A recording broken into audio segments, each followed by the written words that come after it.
Bonjour! On est le 22 décembre et on s'approche très vite de Noël.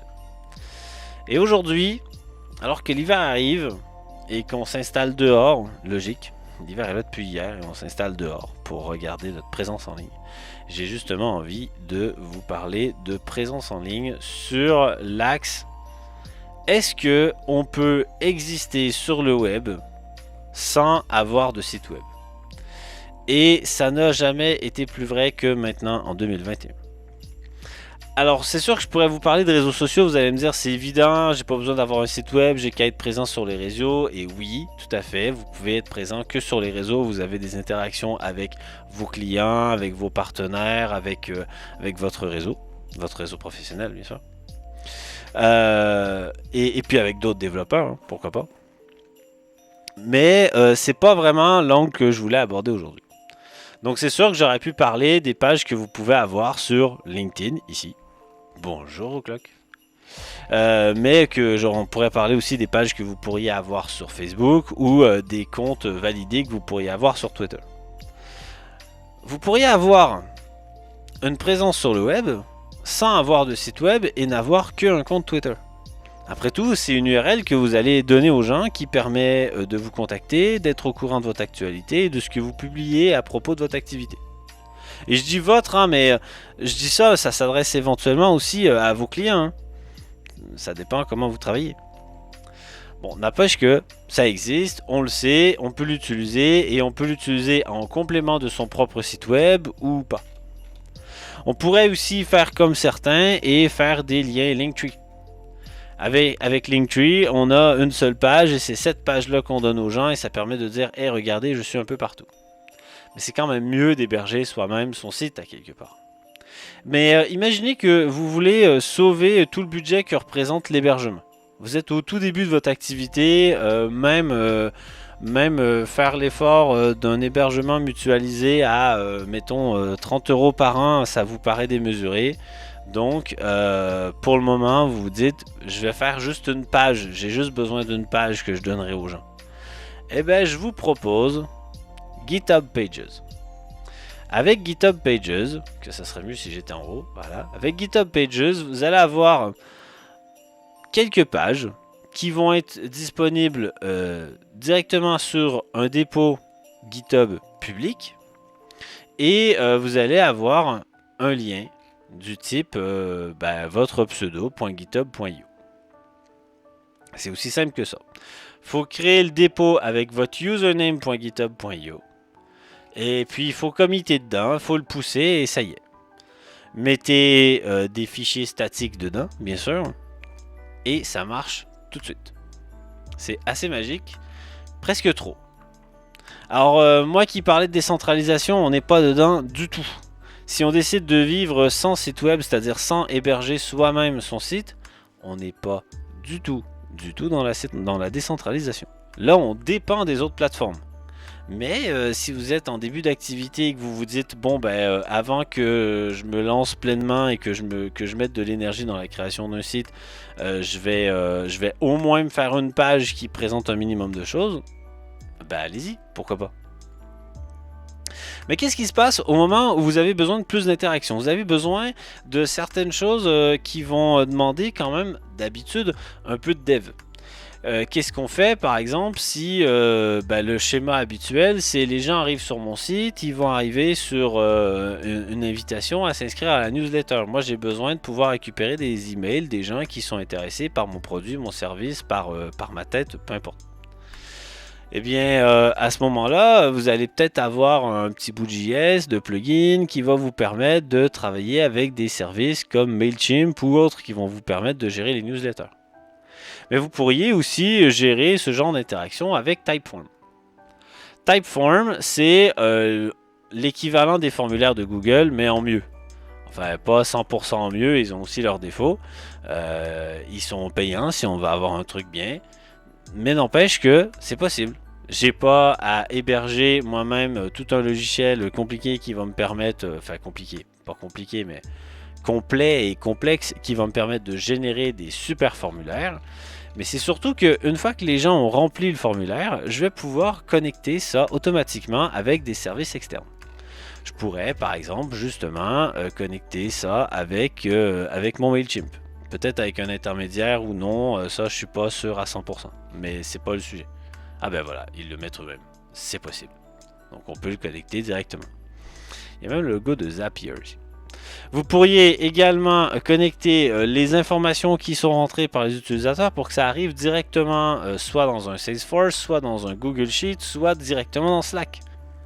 Ça aussi c'est intéressant. Qu'est-ce que vous avez besoin de faire? Quelle est l'interaction que vous souhaitez avoir avec le public pour que pour votre public ou vos clients ou les clients de votre client, qu'importe, pour que les informations rentrées dans un formulaire puissent être traitées par la suite? On en fait quoi? On les envoie par email à quelqu'un qui se remplit son petit fichier pour pouvoir contacter les gens plus tard. On file ça au commercial pour qu'il puisse essayer d'appeler les gens ou retrouver le reste des informations ou quelque chose dans le genre.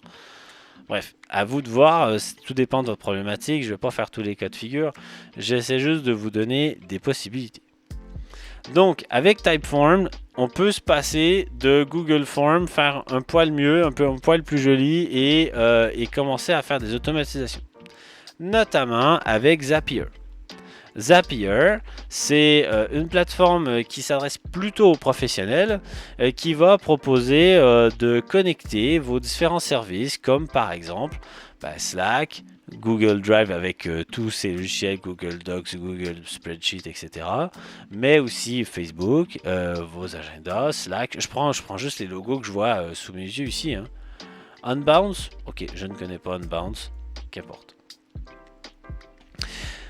Zapier va donc vous permettre, sans faire la moindre ligne de code, de donner des schémas où on va dire, voilà, quand il y a un truc qui est triggered depuis une plateforme, depuis une autre plateforme hein, qu'on n'héberge toujours pas soi-même, eh bien, je veux qu'il y ait telle action derrière.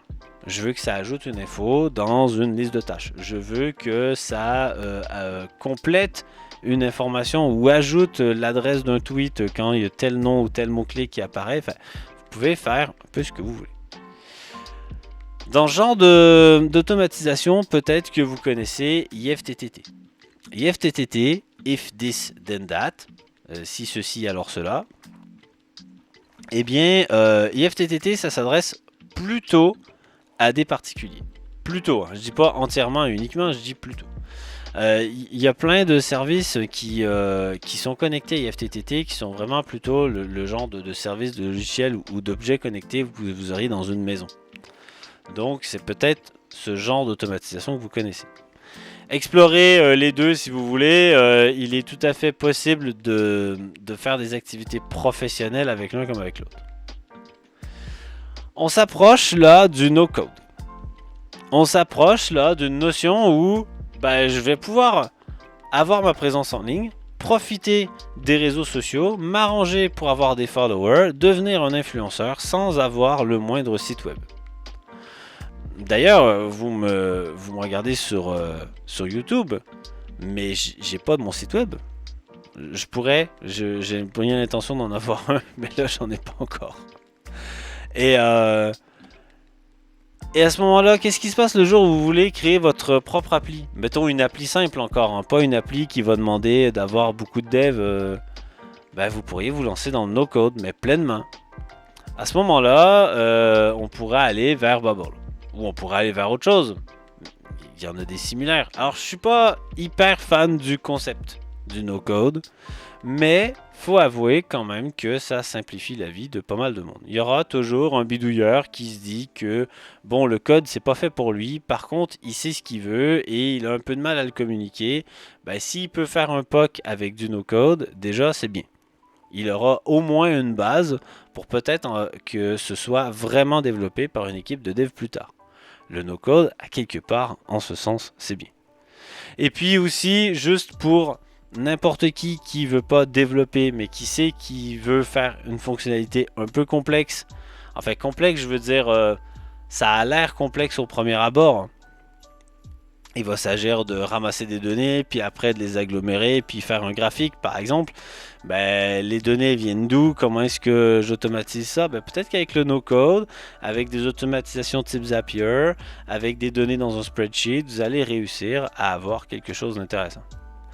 Transformer, je sais pas moi, un identifiant en QR code, un URL en QR code, c'est pas un algorithme bien compliqué. En PHP, on fait ça rapidement. Et ben en no-code aussi. Donc, ça serait possible de faire ça. Venir insérer une carte de Google dans une appli, dans une interface, ça sera possible aussi en no-code. Donc voilà, c'était ça mes pistes pour aujourd'hui. Je voulais vous parler de comment est-ce qu'on pourrait juste ne pas développer en fait, ou peu, ou très peu, et quand même avoir une présence sur le web, avoir un moyen de communiquer avec les gens et pas nécessairement mettre l'accent sur les réseaux sociaux, les posts sur Instagram et les tweets avec des hashtags partout. À un moment donné, les tweets c'est cool, mais si j'ai beaucoup d'interactions, je veux peut-être continuer à avoir ces interactions, mais les optimiser. Je suis pas obligé de me créer une appli pour dire ben maintenant il y a trop de monde qui me parle, alors venez sur mon site web. Ça marche pas. Là c'est bon, il y a trop de monde qui me parle. Par contre, je vais me développer quelque chose qui va me permettre d'agglomérer les sujets communs. Pourquoi pas? Tous les sujets que je reçois, que ce soit des DM, que ce soit des tweets avec des hâtes ou que ce soit certains hashtags, ben, on pourrait les agglomérer dans une petite interface et réaliser que ah ben tiens tous les jours il y a entre 7 et 23 personnes qui me parlent de tel sujet. Je ne connais pas ces gens, je peux pas leur répondre parce que ça fait beaucoup tous les jours. Par contre, ça me fait réaliser que tiens, il faudra peut-être que je fasse une vidéo sur tel ou tel sujet. Pourquoi pas? C'était mes suggestions pour aujourd'hui. Encore une fois, j'ai quand même pas mal parlé, je suis sûr, mais moins que d'habitude, j'ai l'impression. Très bonne journée à vous tous. À demain.